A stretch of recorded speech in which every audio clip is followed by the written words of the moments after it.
जब नियत सच्ची हो और श्रद्धा अटल, तब कोई व्रत सिर्फ पूजा नहीं होता, वो बन जाता है संकल्प अपने प्रिय के लिए, अपने परिवार के लिए और आने वाली संतानों के लिए, क्योंकि धर्म वही है जो दिल से किया जाए।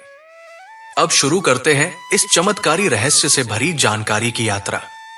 क्या आपको पता है कि सिर्फ एक दिन किया गया यह व्रत, सिर्फ एक साधना, सिर्फ एक कलावा आपके पति की उम्र को बढ़ा सकता है, और वो भी सिर्फ नहीं बल्कि संकटों से सुरक्षा देकर संतान सुख का वरदान भी दिला सकता है। जी हां, ये कोई कहानी नहीं बल्कि सच्ची श्रद्धा और अनुभव से निकला एक चमत्कारी उपाय है, वट सावित्री व्रत का। चलिए अब बात करते हैं वट सावित्री व्रत का असली महत्व क्या है। यह व्रत माता सावित्री की उस अमर कथा पर आधारित है जब उन्होंने अपने मृत पति सत्यवान को यमराज से वापस ला दिया।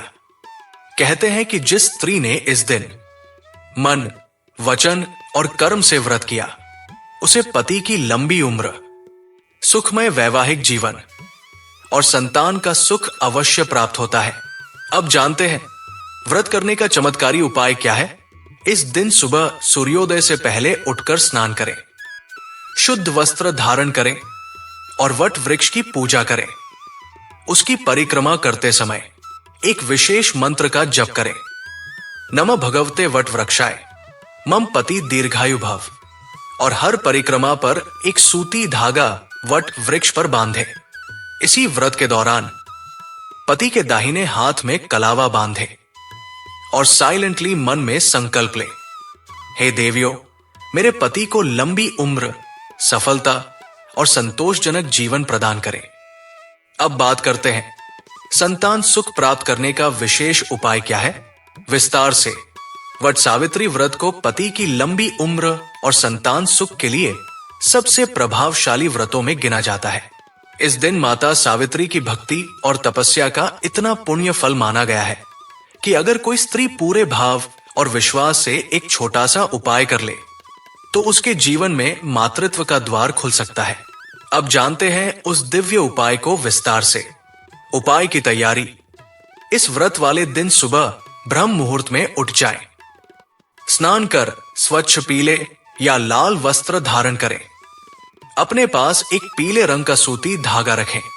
साथ ही ले 11 साबुत चने की दाल, चना दाल के मोटे दाने। ये दाल शुद्ध होनी चाहिए, बिना टूटी हुई। अब जानिए उपाय करने की विधि। 1.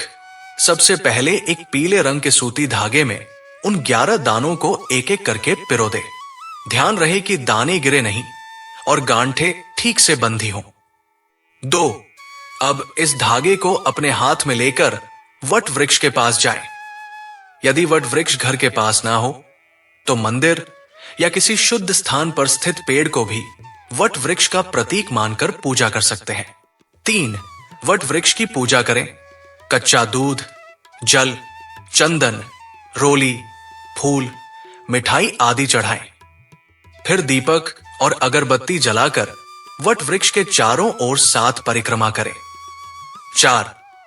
अब अपने साथ लाया गया धागा, जिसमें 11 दाल के दाने पिरोए हों, उसे वट वृक्ष की जड़ के पास मिट्टी में हल्का सा गाड़ दे। अब करें विशेष ध्यान और प्रार्थना।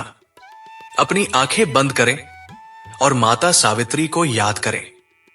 उनसे प्रार्थना करें, हे माता सावित्री, जैसे आपने अपने पति को मृत्यु से वापस लाया, वैसे ही आप मेरी कोख को मातृत्व का आशीर्वाद दीजिए।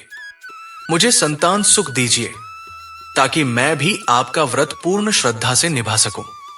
इस दौरान कोई जल्दबाजी ना करें। वाणी में हो पूर्ण शांति और मन में हो अडिग विश्वास। इस उपाय की विशेषता, चना दाल को बीज और पोषण का प्रतीक माना जाता है, और जब वो पीले रंग के शुभ धागे के साथ वट वृक्ष की जड़ों में समर्पित किया जाता है, तो ये एक तरह का सांकेतिक यज्ञ होता है, संतान प्राप्ति की मंगल कामना का।